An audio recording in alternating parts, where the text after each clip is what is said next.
आज है 7 अगस्त और शुरू करते हैं आज के कुछ खास खबरों से।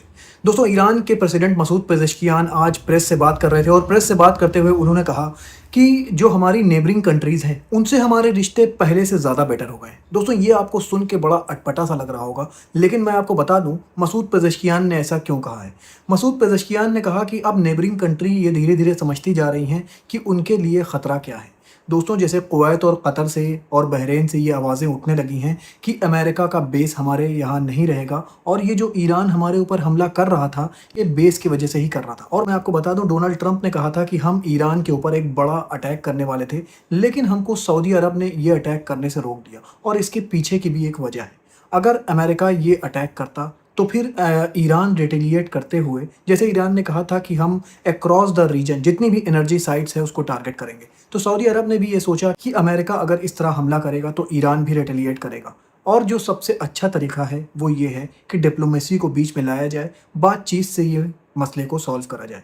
और इसी के चलते मसूद पेज़ेश्कियान कह रहे हैं कि हमारे जो रिश्ते हैं, हमारी अंडरस्टैंडिंग है हमारे नेबर्स के साथ, नेबरिंग कंट्रीज़ के साथ, वो पहले से कहीं ज़्यादा बेहतर हो गए हैं। क्योंकि अब वो ईरान को समझने लगे हैं और वो रियल थ्रेट समझने लगे हैं कि असली ख़तरा कौन है। अब मैं आपको ख़बर गाज़ा से बता दूँ।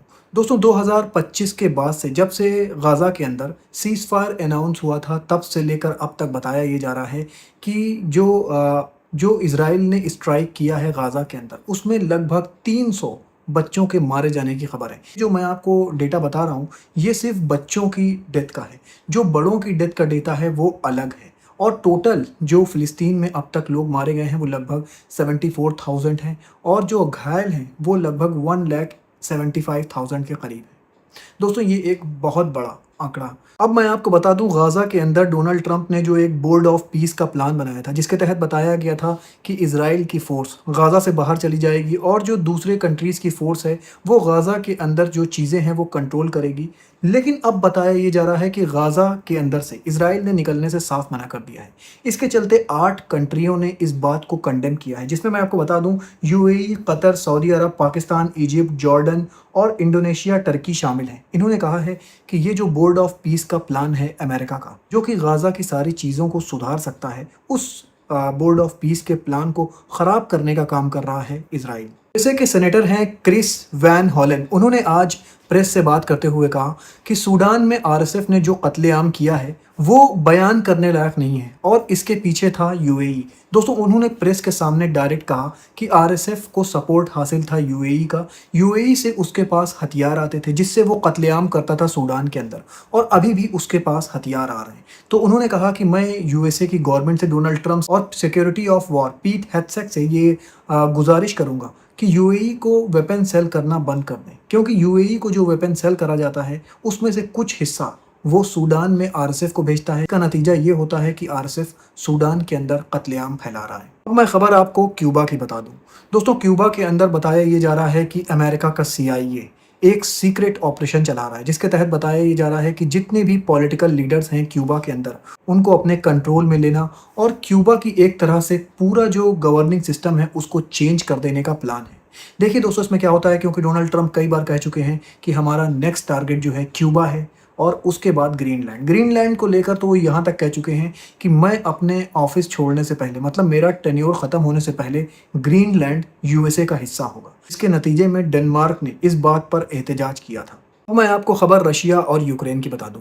दोस्तों, आप तो जानते हैं कि यूक्रेन की ड्रोन ताकत के आगे रशिया अभी तक बेबस नज़र आ रहा है। उसकी जो ड्रोन ताकत है वो रशिया को बहुत ज़्यादा नुकसान पहुंचा रही है। रशिया के बड़ी बड़ी ऑयल रिफाइनरीज पर, वाइल्ड बेरीज के लॉजिस्टिक पर हमला होता है, जिसमें रशिया को बिलियंस ऑफ बिलियंस डॉलर का अब तक नुकसान हो चुका है।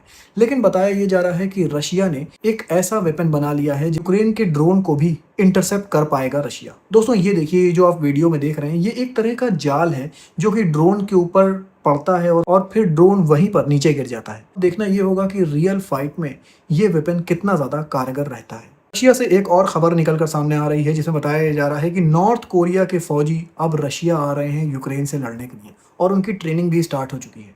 ये जो आप देख रहे हैं सोल्जर्स, ये नॉर्थ कोरिया से आ रहे हैं रशिया के अंदर। दोस्तों, इसी के साथ मैंने आपको जो इससे पहले न्यूज़ बताया था, उसमें मैंने आपको बताया था कि 20 बैलिस्टिक मिसाइल्स रेडी हैं यूक्रेन के ऊपर फायर होने के लिए। अब नॉर्थ कोरिया से ये रिपोर्ट निकल के आ रही है, कोरिया एक बड़ी बटालियन भेज रहा है अपने सोल्जर्स की रशिया के अंदर यूक्रेन से लड़ने के लिए। इससे ये बात साफ नज़र आ रही है कि north Korea side by side खड़ा हुआ है रशिया के साथ खड़ा हुआ दिखाई दे रहा है इस यूक्रेन की वॉर में।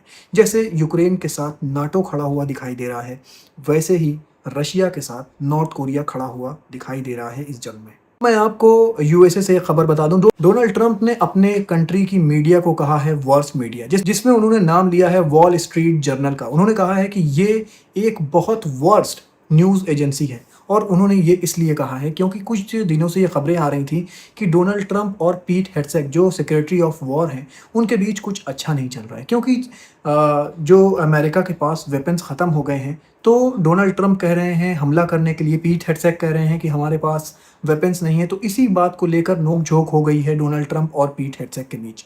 इसी बात को नकारते हुए डोनाल्ड ट्रंप ने आज एक पोस्ट किया जिसमें उन्होंने कहा कि सेक्रेटरी ऑफ वॉर पीट हेग्सेथ और हमारे बीच कोई भी ना इत्तेफाकी नहीं है। पीट हेग्सेथ ने बहुत साथ दिया है अमेरिका का, हमारा, और इस वॉर में भी पीट हेग्सेथ का एक बहुत अहम रोल है। उन्होंने कहा कि पीट हेग्सेथ के साथ मेरी कोई भी ना इत्तेफाकी नहीं है, और ये जो भी वॉल स्ट्रीट जर्नल लिख रहा है सबसे वर्स्ट न्यूज़ एजेंसी है, ऐसा कहना है डोनाल्ड ट्रंप का। अब मैं आपको वेदर रिपोर्ट बता दूं दोस्तों, अब मैं खबर आपको बता दूं, वाइल्ड फायर साइबेरिया के जंगलों में भी लग चुकी है। ये जो आप वीडियो देख रहे हैं, ये साइबेरिया से निकलकर सामने आ रहा है, और बताया ये जा रहा है कि अब वाइल्ड फायर बहुत तेज़ी के साथ साइबेरिया के भी जंगलों में फैल रही है।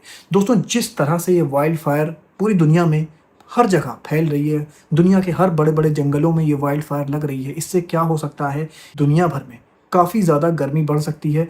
पहले ही दुनिया का टेम्परेचर काफ़ी ज़्यादा बढ़ रहा है अल नीनो की वजह से, और अब इस वाइल्ड फायर की वजह से भी काफ़ी ज़्यादा क्लाइमेट पे इफेक्ट पड़ सकता है। ऐसे ही खबरें लेकर मैं आपके पास आता रहूँगा। अपना बहुत ख्याल रखिए और मुझे भी अपनी दुआओं में याद रखिए।